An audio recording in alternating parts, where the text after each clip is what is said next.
Hey everybody, and welcome to another episode of In Conversation With. My name's John Lunn, aka Jonnychipz, and today I'm joined by a technical recruiter that's based in South Wales in the UK. On that note, this In Conversation With is with David Sadler.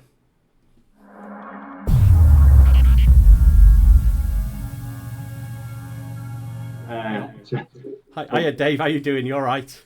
Yeah, I'm very good, John. Yourself? Yeah, good. No, absolutely brilliant. Thanks so much for joining me there. You get the pleasure of seeing the outtakes and how you start off these videos firsthand. So we managed to get there in 2 takes. That's not too bad, eh? Yeah, absolutely. No, not a problem. I'm really happy to be here. If I can share an experience and talk a little bit about our industry, then fantastic. But Yeah. brilliant to finally get the chance to sit down with you. Yeah, no, absolutely. So, I mean, obviously, for those of you that have followed these videos over the last sort of couple of months or so, I've tended to stick with the technical aspects of the industry. But David, we had a chat going back a couple of weeks ago now, and I thought it'd be just something a little different now to bring in the recruitment side of the tech industry. And obviously, we had a chat before we sat down to record this session now. Just about your experience, really, Dave. So I guess let's just start it off by, for those that are watching, if you just want to give yourself a bit of an introduction, what you're all about, where you're based, all that good stuff, that'd be perfect. Yeah, brilliant. Okay. As you said, technical recruiter. So I've got 15 years recruitment experience, and most of that has been in tech. So I've recruited thousands of technology professionals in Wales, in the Southwest, across the UK. I've been lucky enough to work for three pretty big businesses over the years. But in the last 4 months, I've taken the plunge, John, and gone on my own. So Cool. Okay. interesting time, but I feel that I've got a lot of experience that I can bring to a lot of people. I know the markets really, really well. I'm fairly technical. I never say I was a technical expert in any way, but I did a part computer science degree. I then moved on to more business and marketing, which is more in line with recruitment. But I've kept that understanding of tech. I'm very passionate about tech. I'm really interested in current trends. So I feel like I'm a little bit different, I would guess, to a lot of recruiters. I'm not your typical salesy recruiter. I kind of get to a level that other recruiters don't because I have that technical understanding, and I also know what people are looking for and where they're looking to go. I'm basically a technical recruiter by trade, and I specialize in not one particular area, but with current trends, there's a lot of push for like DevOps related cloud professionals. So as you are very, very relevant at the moment, got a lot of demand for that, which I'm sure we can talk about, as well as obviously the other cloud providers. But there's a big movement towards infrastructure as code and DevOps. So yeah, I tend to be more involved now in like DevOps, security, data science, all the things that you can imagine is current. That tend to be what I'm specialising in at the moment. No, absolutely. I mean, that's a really apt thing to say, to be honest, Dave. And I know we briefly spoke about it before, but I think if I relate it to what we're seeing, as a tech professional, if you like, in on that side of the fence, everything you just said kind of resonates quite strongly. How do you see it, Dave, with the companies that you're kind of recruiting for at the moment? Are they, I mean, I guess they're not looking for one particular set of skills, but there's always this joke that comes around is that they want a CV as long as your arm, and they want every single valid skill set up to date and contained within this utopian one person. What do you see businesses looking for at the moment, and are they aware of what that might mean in the world of tech? A very good question. I think the first thing to say is, and I was thinking about this yesterday, that what I see as a recruiter, I think companies want Mr. or Mrs. Perfect ultimately because they're paying for my services. So they want us to find a really good person. In answer to your question, there is this huge sort of cloud movement. We've moved away from, so I've done this for, like I said, 15 years. So I remember recruiting general Windows engineers through to sysadmin, and now obviously moving into DevOps. But there is so many companies going from sort of lift and shift into the cloud, and it's not just one industry. Every industry is adopting it. So from in Wales, manufacturing, public sector, there's a big push in financial services. So all I can say, John, really is there's most businesses I deal with are moving to the cloud. So they need those sort of cloud technical experts in some capacity or the other. Mm-hmm. The other sort of people I'm recruiting for at the moment are more consultancy. So people that are offering specific expertise in certain areas. So we're looking for people with like Azure experience with Terraform and infrastructure as code, all the things which I'm sure you know a lot better than I do. But we find that a lot of businesses tend to sort of go with the flow. So it's not, I think I said to you, when something comes out of Microsoft Build or a conference, then within 6 months, somebody wants those technical skills. Sure. Yeah. So what I would say is I think most companies are going down the cloud route because I think it's most cost effective and the most productive way. Whereas there are a lot of consultancies now, certainly in Wales and the Southwest, that are offering specific technical experience, and that's where you're looking for the more specific containerization, infrastructure as code, and then they're looking at the AWS or the Azure or other cloud providers. No, absolutely. I mean, I think, if we talk about, we've heard this terminology around there being a technical skills gap for, a long time, and looking into the future, it's still predicted that there is still this big void of kind of skill, I guess, in these areas. I guess you're on the coalface there, trying to recruit for these skills, trying to seek out these people. What's that like for you, David, at the minute? Are you seeing that firsthand, or is there a wash of unfound consultancy guys or technical guys out there and girls? You probably know the answer to that too, John. Well, I guess, yeah. Obviously, I look at it from the company that I work for at the minute, and we do struggle to find that caliber of person. I just wondering what you've seen and what changes you see the industry kind of moving towards at the moment to try and close that skills gap. I guess. You've got a great question. I think it's a big conversation because ultimately you use the word skill shortage. There is a skill shortage, but the reason there's a skill shortage is that as soon as these skills come out into market, everyone's expected to have them, and then all of a sudden then there's no people with those skills. There's a big push to try and get existing people skilled up, if you like, and then there's a big lag, and there's not enough people. So supply is outweighing demand at the moment. Demand is outweighing supply, should I say?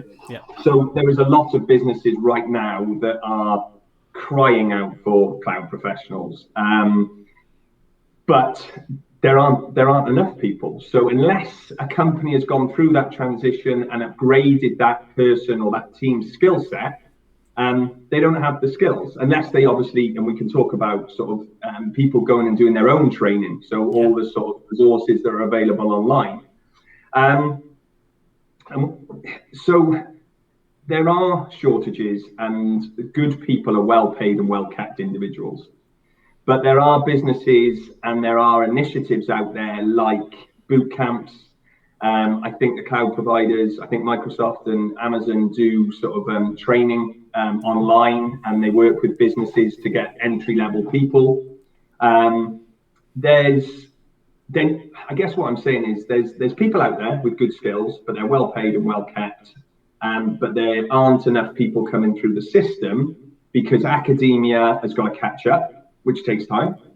And then there needs to be more openness from companies' point of view to not look for that perfect person. So if someone's come from a boot camp or a training program or has spent 6 months training themselves online, companies have got to be open to that. And the simple fact is, if they're not, they might have an open job vacancy for a long time.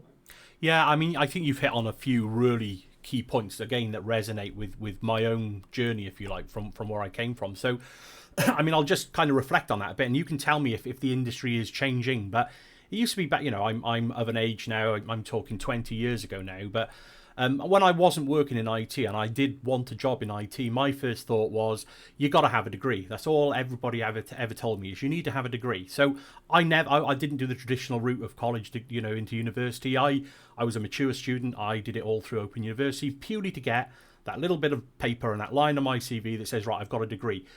Is that still the case with a lot of businesses at the moment? Is that expectation that sort of degree educated is still a baseline requirement, or is that kind of starting to fluctuate a little bit, Dave, from your experience?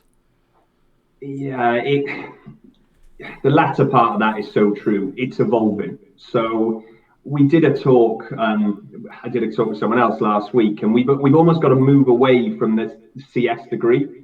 If you look for the perfect academic student, you're going to have a handful of people. If now COVID has shown that remote work can work as well. So these talented people in Wales, for example, could go and work all over the UK or all over Europe. So there's going to be even smaller shortage. There are businesses that are starting to look at it. There are training providers starting to look at boot camps, which I think is really important. They need fast access to talent, but they've got to be open to realizing they're not going to come with a perfect package. So in answer to your question, I don't think you can afford just to want that computer science degree. Great if you can get it, but almost I still hear people say, but they haven't got practical experience. So it's catch-22. So I think, yes, there still is that desire, but I think people are starting to realize they need to be more open to people like went on the same journey that you did, or even school leavers, or even people from, I don't know, like the army, or things like other people that can go and sort of update and hone their skills, not from traditional routes, still need to be employable. I think it's just about. I mean, from my perspective, it's about the attitude. It's about the attitude of that candidate, and that educational background. Yes, of course, there is a level of importance there, but I mean, I suppose the reason I kind of asked you that is to understand if the businesses you're dealing with are still holding that as the holy grail almost, to have a minimum of a computer science degree, and then this list as long as your arm of that technical skill set that they expect in that candidate. And you're right, those they're like unicorns. Yeah, I think we joked the other day they're like unicorns, those kind of people. And I guess they are in these well-paid positions. They're comfortable. They're happy where they are at the moment.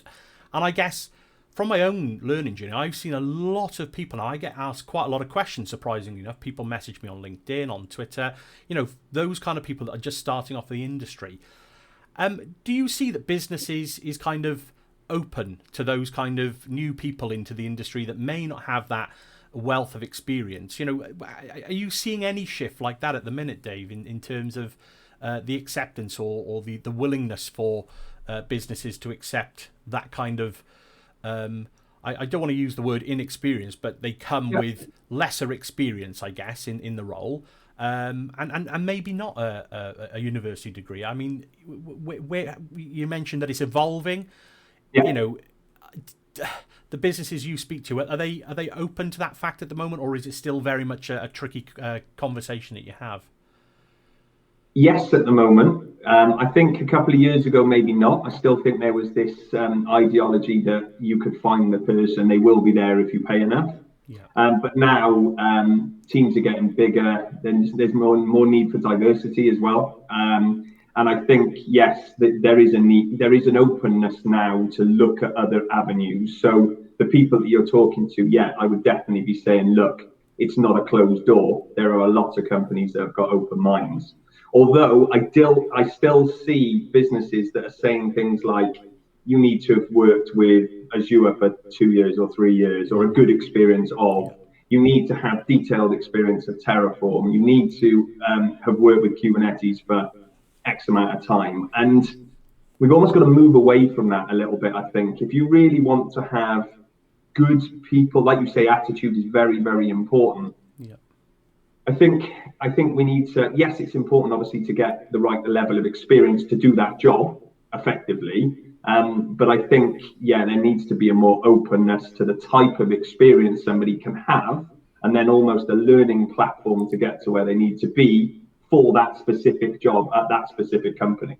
Yeah, absolutely. I mean, you've kind of taken us on that next step, I guess, the conversation in terms of one thing that always resonates with me when I speak to people about what I do, these videos, what I do in a blog, is that whole traditional view of the world of saying, right, you've got this work and life balance, And I think it was Satya Nadella that said it quite a while back now, but the world is changing so quickly, and technology is advancing at such a rate of knots that my belief is that you need to factor in this work, learn, life balance. So you've got kind of this triangle of things that you need to factor in, and I guess that goes back to the businesses that you're recruiting for, whether they offer those learning platforms, that time to their employees to kind of do the whole go off and learn something new. I mean, does that typically get talked about during sort of candidate choosing stages or anything like that, or is that something that you kind of leave up to the businesses to discuss with the candidates in interview?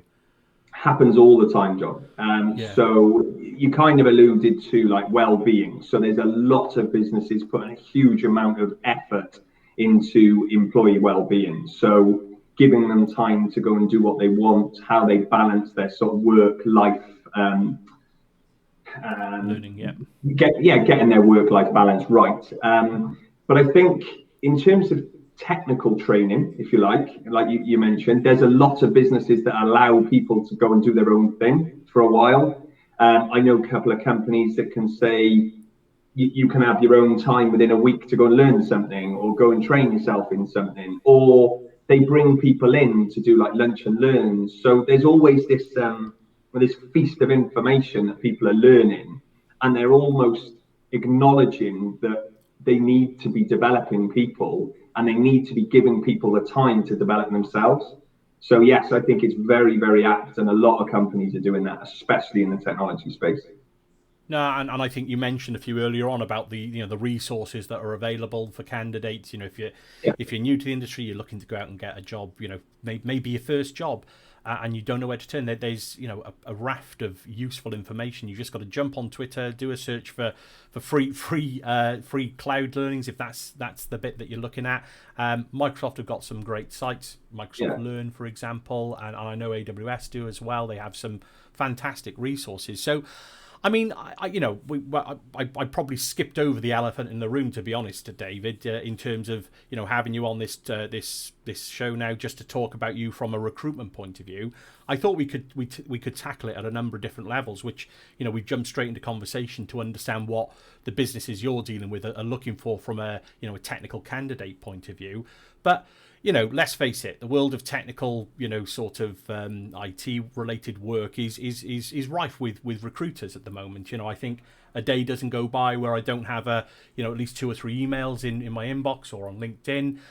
What sets you apart? What's your kind of ethos towards trying to either entice people into better roles? How do you work, David? Interesting. I think what sets me apart is I've done this for a long time. I've worked in businesses where everything is KPI driven, whereas you must send X amount of emails, you must speak to X amount of people, you must do all these deals. I understand why recruiters do it, because they have to. They work in businesses that is pressurized in terms of sales. But I'm well past that. Like I said, I'm 40 this year. So I've been through the journey of that. But more to the point, I understand where people are and I understand what it takes to move a job. It's not a transaction. It's feeling, it's emotion, it's a tough decision. It's a family decision. It's not just your own. So what makes me stand apart is my values. So I'm empathy, I'm a good communicator, no pressure, and I've got experience. I've done this for 15 years. I've placed thousands of people. I've been in the most ridiculously challenging situations and helped candidates through it. Sure. But I think the big thing for me is I understand what I do. So don't get me wrong, you must have seen, and it's not a criticism of recruiters, and I'm not here to do that, but you must have had inappropriate, badly written emails that offer you, I don't know, a mid-level AWS role or something like that. Yeah, no, absolutely. Yeah.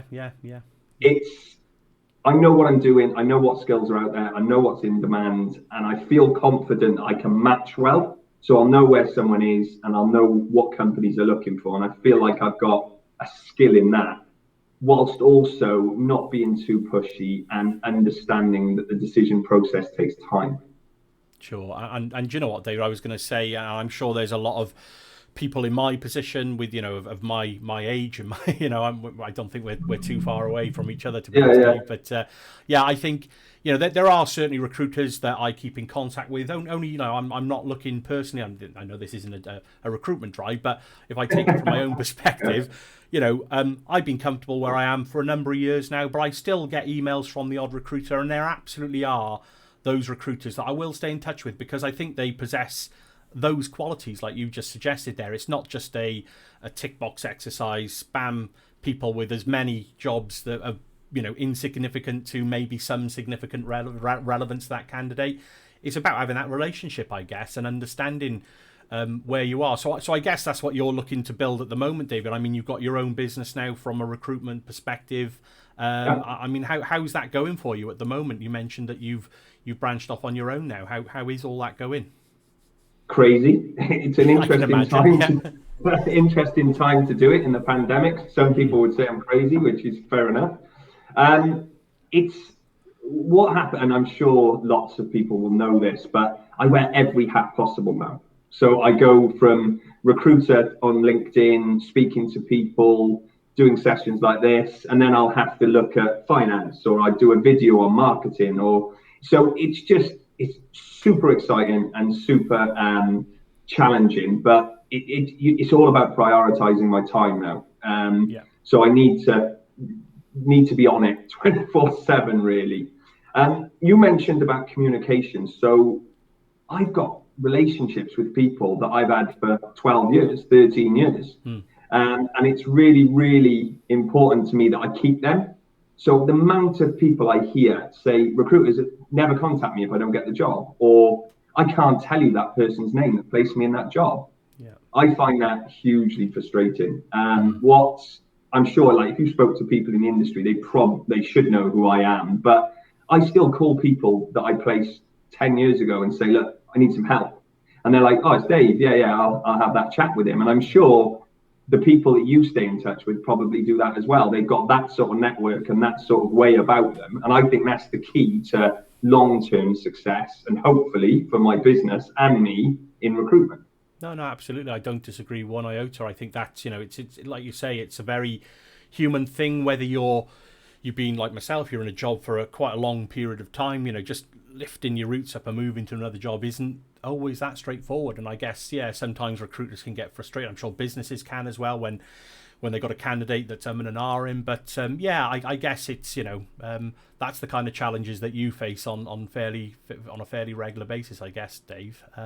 It's very difficult for people I don't know. So when I go and send someone a message or an email or something, they don't know me in any way. So that's the challenge. The challenge is trying to get my personality and my experience over in written or video communication. But all I want people to do is give me a shot, because I know I'm good at what I do, and I've got good networks and I've got good information.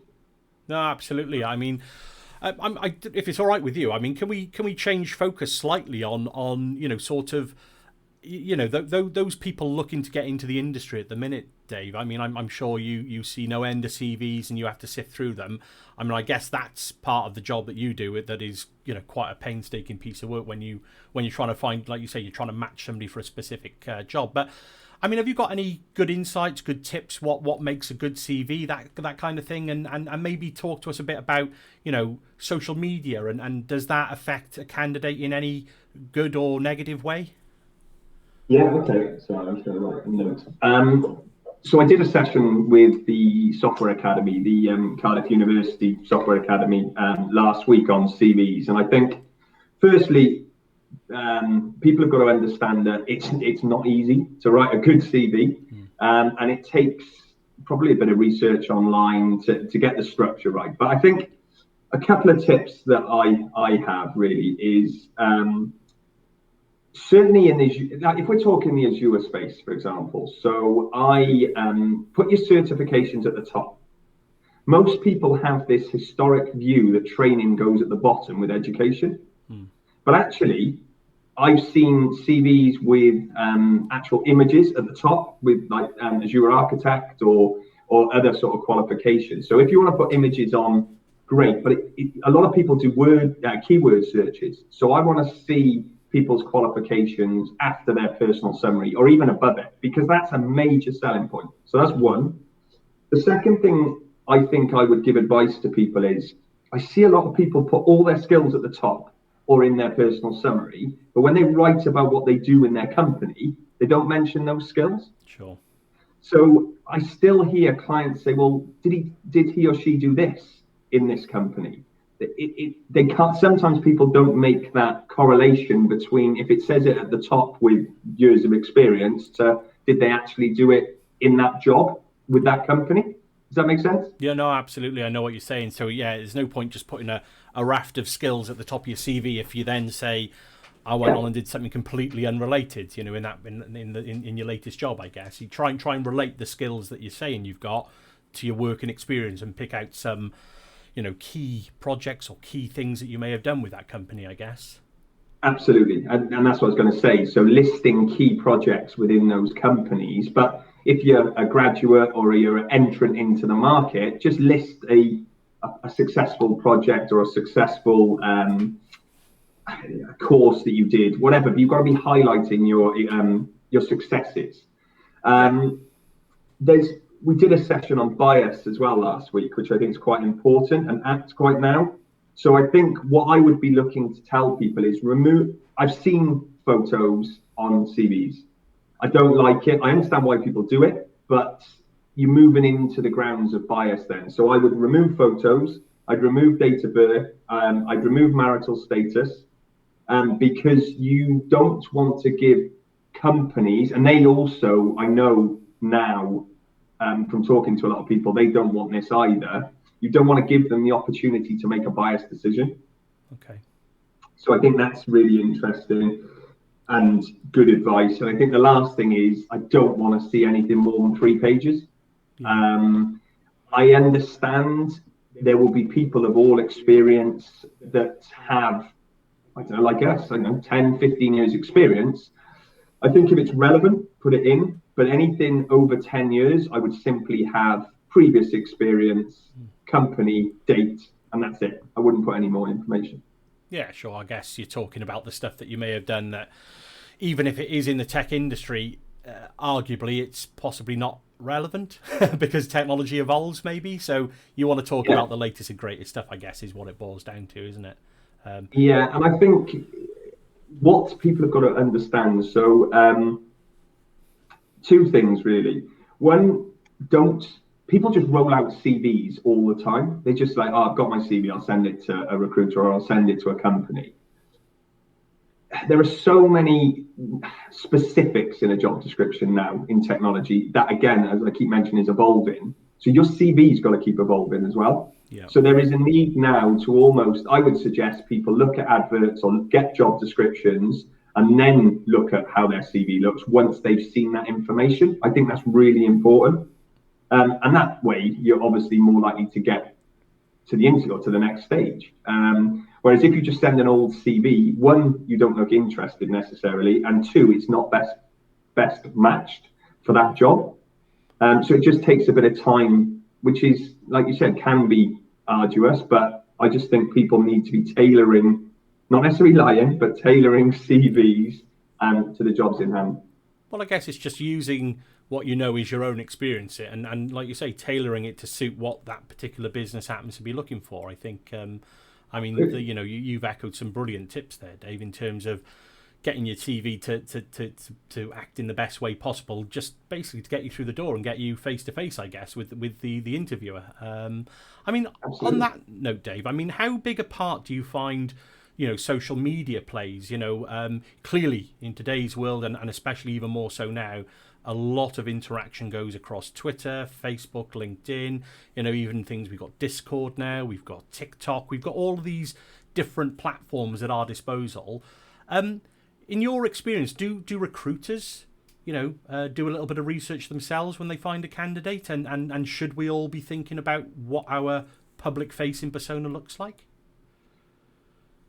Really interesting. I think, sorry, you asked me about the CV and then social media, but my advice on social media is put out things that you are willing for people to see.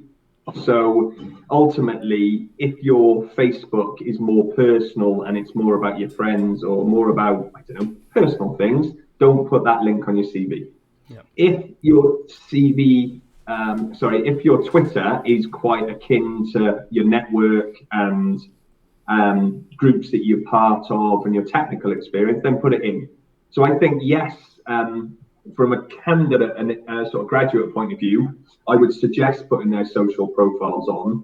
But more than that, they need to be, and this is something I said, you need to be sharing how your experience and your content. And what I mean by that is like GitHub or Stack Overflow. So you can actually showcase how good you are. So that's one part of it. The second question is, do recruiters look at people's social media? I guess they do. Do I? Probably not. I kind of trust people at face value over a conversation, but if I wanted to, what stops me? No, exactly. So yeah. I think it is upon the person to put online what they're willing for other people or anybody to see. Do recruiters do it? I'm sure they do. And do companies do it? I'm sure they do. I suppose, you just to pick you up on one point you raised there, especially in the tech world now, and like you say, with infrastructure as code and that whole DevOps world moving closer together, GitHub, I mean, it's a fantastic sort of code repository, version control system. If you're not, if you've not used GitHub, start using it to do some of the mundane things, because like you say, David, I mean, it's a great piece of sort of advice there. It helps to showcase the kind of things that you may be working on in your own time. So, yes, we can use Git and we can just store files and bits and pieces on our computers. But if you get into the habit, set yourself up with a GitHub account, check your code in, and you'll see there's some fun and interesting things that you can do with GitHub to actually make it that online part of your CV potentially, so that recruiters and people looking for those technical skills could potentially go and have a little look through it. Do you see many candidates doing that at the moment, Dave, in terms of getting them through the door? Yes, a lot more. So I guess specifically it'll be software engineers or software developers ultimately. But you'll be amazed at how many hiring managers or directors of businesses will go and look at your GitHub profile. If you put it on LinkedIn or you put it on your CV, you're making it available to people, so they will tend to go and look at it. And I don't think there's any better way of proving your experience, because ultimately a CV is words that you come up with to talk about your experience, but people want evidence, really, don't they? So I would be strongly suggesting, if it's a good, strong piece of code or a good project or whatever, put it on there and make it available to people.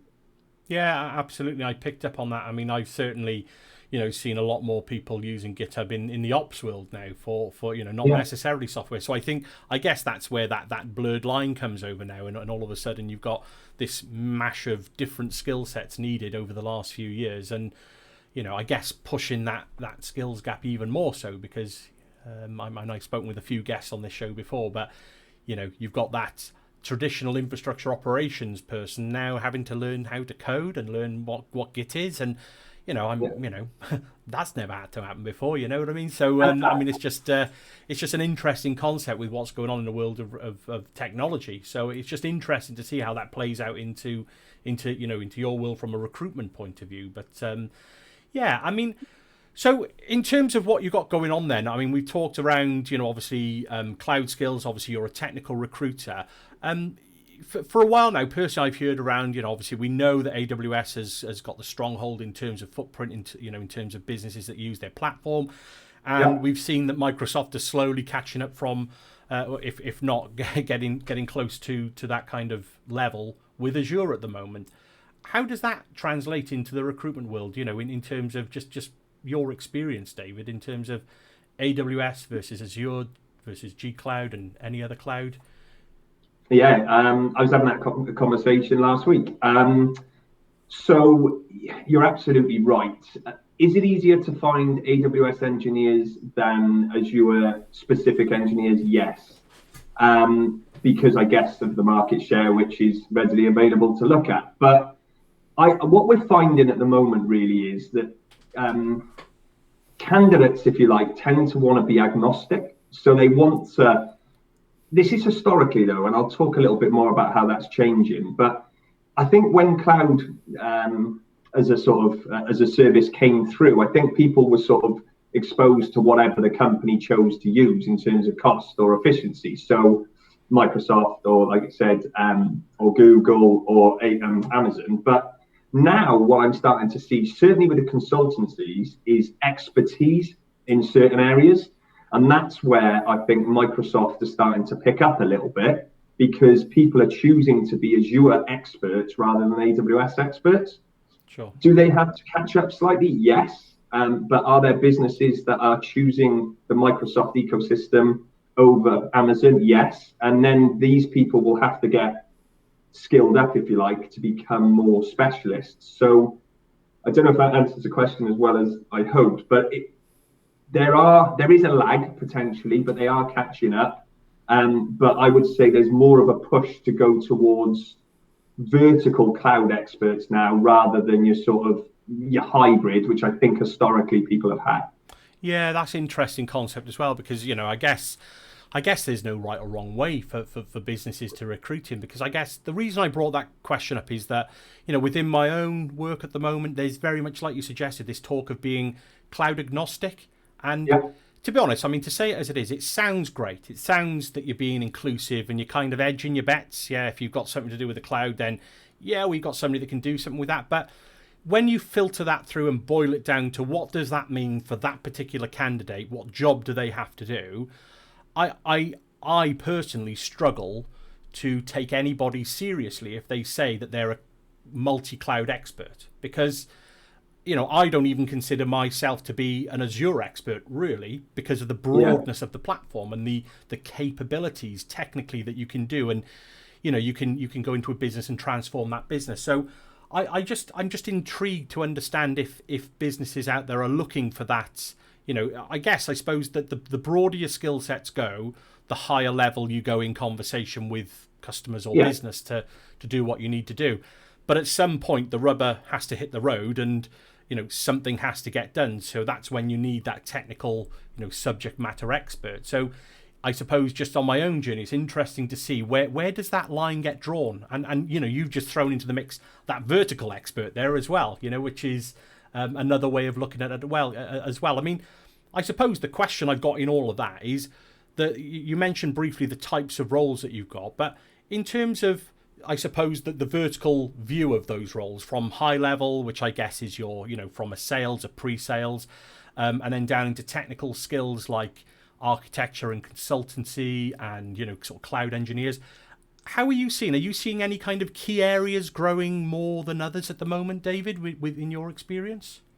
I think it's a bit broader than that, John, in the fact that I think you've got to categorize it as like consultancies and in-house. So if you look at like a manufacturing organization or a public sector organization, I think they don't tend to have experts. They tend to have like almost a sysadmin cloud engineer that learns their craft while they're there. Yeah. But in answer to your question, I think that's more geared around the experts. So the consultancies will, exactly as you said, go from engineer to mid consultant, senior consultant, architect, team lead.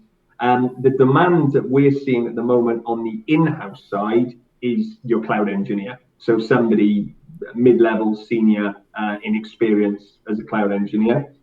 Whereas the consultancy side, there is huge demand for more expertise, because I guess they sell those services.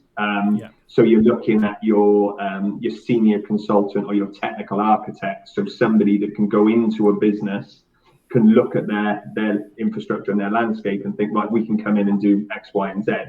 So I think in-house, it'll be very much your engineer status, whereas your consultancies and your sort of systems integrators will be looking for more high-level technical architecture. Yeah, I mean, that makes a lot of sense. I guess it's really interesting, how I kind of tried to keep up with how things have gone in terms of what the technology is meant to be doing, I guess, to all of our lives, which, if I take the Microsoft view, it's around the classic, empowering people and business to be able to achieve more. And I've always taken that to mean, if you're not in the tech arena, which arguably every company is now a tech company, you want to focus on what that business does and what that business does well, which may be making widgets or maybe, some financial services. Are you still seeing that heavy drive into, individual businesses to build up their internal IT tech teams to produce their digital goods? Are you seeing that as a large growth area at the moment in recruitment, David? Or do you see it more that people are reaching out to partners and third-party companies to help those businesses build those solutions? How does that look to you at the moment? We see both, ultimately. I think now in the last couple of months, I think now I've started this business, I've seen a lot of businesses are trying to bring it in-house. I think they see that they need that capability, I would say 5 days a week, but it could be 24/7 support. Then they would have a contingency, so they won't necessarily have as big a support contract, but they will have a support contract as a contingency. So I guess, like I said, in answer to your question, I think there's more people trying to bring it in-house, but the bigger the company and the more users they have and the more infrastructure they need, there is that consultancy push. So I would say there is always that need for the SI and the consultancies, and especially with the bigger companies that are looking for that digital transformation. Yeah, sure. I can imagine, like you say, some of the large public sector customers, large financial services, and like you say, that the large enterprise business is absolutely, in my mind, it kind of makes a lot of sense to have your own internal teams doing all this work for you. I guess when you come down to the kind of sort of small enterprise, even to the large orgs, small business arena, it almost, in my experience, it's difficult, I guess. I would assume, anyway, not that I know, but I'd assume it'd be difficult to entice talent into those businesses because, if you're, like me, you're a technical person, you enjoy and you get, sort of motivated by new technology, and you're looking to go into a single business, really that kind of closes the arena to a lot of technical things that you might not realize you want to play with at the moment, but you might want to get involved with. And in turn, my assumption is that kind of, squashes any potential future position that you may or may not want. Do you know what I mean? Is that if you're working for one business, and I certainly found this when I transitioned over from working from a manufacturing business and I moved over into the world of consultancy, all of a sudden you're seeing, the plethora of ways that you could do the same thing. So typically, do you have those kind of conversations with candidates, or do people just not look at it as deeply as me? No, I think you're absolutely spot on, John, ultimately. Do they, by going to smaller businesses that have smaller users and less technical capability, I guess they are sort of restricting themselves potentially in terms of skills and experience. But there's more to it. Sometimes people don't just make decisions based on technology. They'll base it on well-being or salary, location. So that, on one hand, it's that. But if I'm going to tempt somebody who is looking for a senior engineer or a consultant or a technical architect, one thing I'm asking a client constantly is, what's the technology? Not just now, but where are you going? What are you looking to do? And you're right. Candidates are really looking for that technical advancement, and the more they go up the sort of the ladder, the more apt that is. I'm in my communication to candidates, I'm constantly talking about, you could get involved in this, you could get involved in that. They've got this project doing this, they've got this project doing that. You could get involved with this client or that client. So yes, but there's still a need for that in-house person that is happy doing what they want to do with the people within those businesses. No, absolutely. I mean, great answer, I guess. It's one of those things where it's just interesting to see the landscape, and there's so many different variables. Like you alluded to earlier on, it's not a simple black and white decision whether you're going to take job A, job B, whether you're going to move from a long-term job. There are a number of factors that boil into it, and then I guess you mix into that big mixing pot all the technical skills that one person is meant to have, or maybe not have, but is meant to be the kind of font of all knowledge in those respects. And you've got yourselves quite a complicated thing there, haven't you, Dave, basically? Absolutely. I think But this stems back to what I said at the start. Businesses need, when they go to market, they need to understand what they want and what they need. And I think that can't be underplayed, because if you really want somebody who's got coding experience and can do infrastructure as code, then put it down. But don't just put it as a wish list, because it's going to put people off potentially. So I think it's really important to understand exactly what skills you need to do that job when you're there. I still think there's a need to put everything as a laundry list or a wish list, just because that's what Microsoft have said that you need, for example. Yeah, I guess it's that thing, isn't it? It's been it goes back to your point earlier when you said, don't just put, because a job is advertising, you need skills 1 to 10. Don't just put them on your CV unless you can really demonstrate them, or I guess discuss why you're not looking at it would be another a reason. Why do you feel you're not looking at that particular technology? You might be able to open the eyes up to that particular potential employer, to say, give them a bit of insight if you're that confident, I guess. But that's a good point, in terms of what I should have said really about, like, if you're looking at a smaller, and I use the word in-house, there's probably a better term for it, but your standalone IT person or your small team, they may have a major say in the decisions of the business. They could be the influencer in terms of the directors choosing to go to the cloud and the tools that they use. Whereas when you go for a consultancy, that might all be done for you. Yeah. So you've got to weigh that up as well. No, absolutely. I think there is so many different ways to kind of look at this. It's been a really insightful chat, to be honest, Dave. I mean, how do we get hold of you? Obviously, I've got your Twitter handle on the screen there. Have you got a website or anything like that we can get hold of you at? Yeah, absolutely. So the website is www.sadlerrecruitment.co.uk. Just looking if I can bring that up now. There we are. There it is. Yeah. So yeah, it's all my vacancies are listed on there. I'll tell you a bit about how I would work with you as a candidate.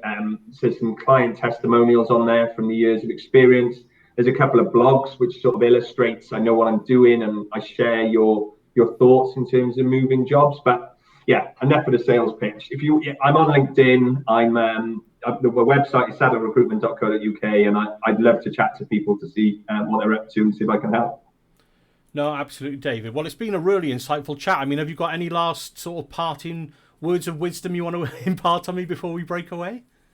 No, thank you. I really appreciate it. Like I said, I'd like to help in the sort of Microsoft movement in Wales and the Southwest. I think it's really, really important.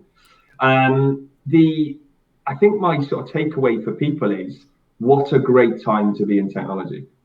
The pandemic, for all its horrible situation that it's brought, it has brought the demand for more technology. So what a time to be in technology. You're changing lives and helping people, but the opportunities right now are crazy, and salaries are only going up, opportunities are going up.